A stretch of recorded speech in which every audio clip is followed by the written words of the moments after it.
इसलिए हम लोगों ने मांग किया है कि आज संविधान दिवस है, तमाम कार्यों को स्थगित करते हुए 1 घंटा इस पे चर्चा हो जाए और सरकार इस पर क्या करने जा रही है, क्योंकि बिहार जैसे गरीब राज्य का 500 करोड़ रुपए खर्च हुए हैं और इसका लाभ जनता को नहीं मिला। अभी लाखों रिक्तियां हो रही है, शिक्षक में, स्वास्थ्य में, तमाम जगह हो रही है और होना भी है, उसमें लाभ से वंचित रह जाएंगे लोग तो ये है कि बंटने का मतलब है कि हम हिंदू, मुस्लिम, सिख, ईसाई सब लोग मिल करके रहेंगे, नहीं बटेंगे तो हमारा देश कमजोर होगा, हमारा देश कमजोर होगा। हम लोग इस सिद्धांत के हैं। वो लोग सत्ता प्राप्ति के लिए किस तरह की भाषा बोलते हैं, किस तरह नफरत कहलाते हैं, आप देख रहे हैं पूरे देश में किस तरह। नमस्कार, न्यूज फॉर नेशन देख रहे हैं और मैं हूं आपके साथ रंजन सिंह। राजद के विधायक हैं हमारे साथ अख्तरुल इस्लाम शाहीन।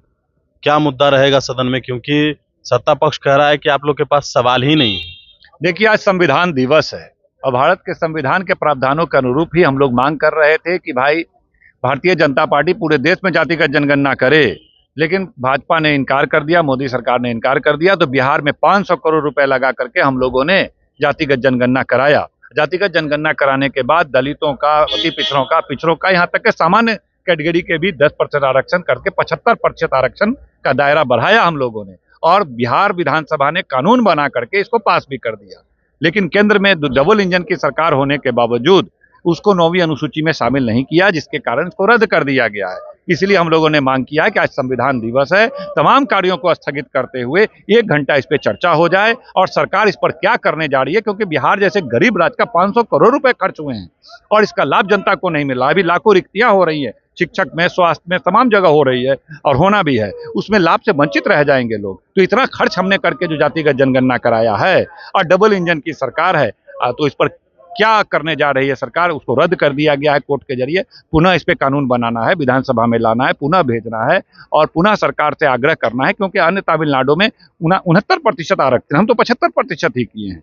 वहां के तत्कालीन केंद्र की सरकार ने इसको 9वीं अनुसूची में शामिल कर दिया, तमिलनाडु में बढ़ाए गए आरक्षण को। लेकिन देश में तो मुद्दा चल रहा है कि बटेंगे तो कटेंगे। आरक्षण वाला मुद्दा लगता है आपको कि हो पाएगा? हम लोग तो ये है कि बंटने का मतलब है कि हम हिंदू, मुस्लिम, सिख, ईसाई सब लोग मिल करके रहेंगे, नहीं बटेंगे तो हमारा देश कमजोर होगा, हमारा देश कमजोर होगा। हम लोग इस सिद्धांत के हैं। वो लोग सत्ता प्राप्ति के लिए किस तरह की भाषा बोलते हैं, किस तरह नफरत कहलाते हैं, आप देख रहे हैं पूरे देश में किस तरह की स्थिति बना रहे हैं। सिर्फ सत्ता प्राप्ति के लिए, वोट को पोलराइज करने के लिए अपने देश को कमजोर कर रहे हैं, भाई भाई को बांट रहे हैं, घर घर में नफरत फैलाने का काम कर रहे हैं। तो ये लोग सत्ता के लिए इस स्तर पे जा रहे हैं। देश की जनता को देखना चाहिए, समझना चाहिए, निर्णय लेना चाहिए। क्या बिहार में भी ये मुद्दा चलेगा? जिस तरीके से ये लोग कह रहे हैं घुसपैठी, बटेंगे तो कटेंगे, चुनाव नजदीक है बिहार को। भारतीय जनता पार्टी ने 10-11 साल में केंद्र की सरकार हो या राज्यों की सरकार हो, कोई उपलब्धि इनके पास नहीं है कि जिस बात को रख करके ये देश बिहार की जनता से वोट मांग सकें, देश की जनता से वोट मांग सकें।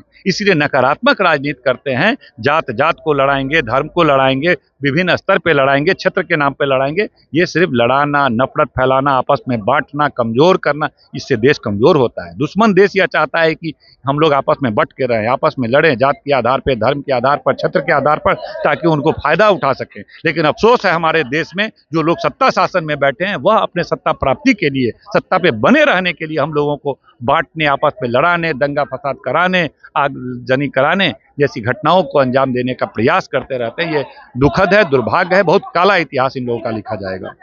चलिए, बिल्कुल। तो हमारे साथ आरजेडी के विधायक अख्तरुल इस्लाम शाहीन थे और संविधान दिवस है आज। इस मौके पर तेजस्वी यादव ने भी सरकार के ऊपर हमला किया है। कहा है कि मौजूदा जो भी सरकार है केंद्र में, वो जो नफरत का ऐलान है, नफरतवादी बयान जो है वो देती है। जिस तरीके से बिहार में और पूरे देश में एक नारे की खूब चर्चा हो रही है, वह नारा है बटेंगे तो कटेंगे। अब बटेंगे तो कटेंगे मामले को लेकर अब सियासत तेज है। अब इसको लेकर राजद विधायक ने भी जो है वो सवाल खड़े किए हैं।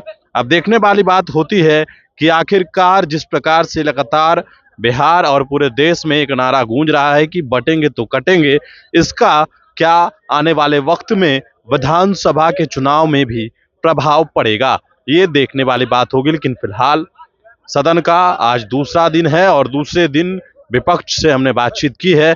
देखने वाली बात होगी। तमाम तस्वीरें हम आप तक अपडेट करते रहेंगे। बड़े इंफॉर्मेशन के साथ नमस्कार।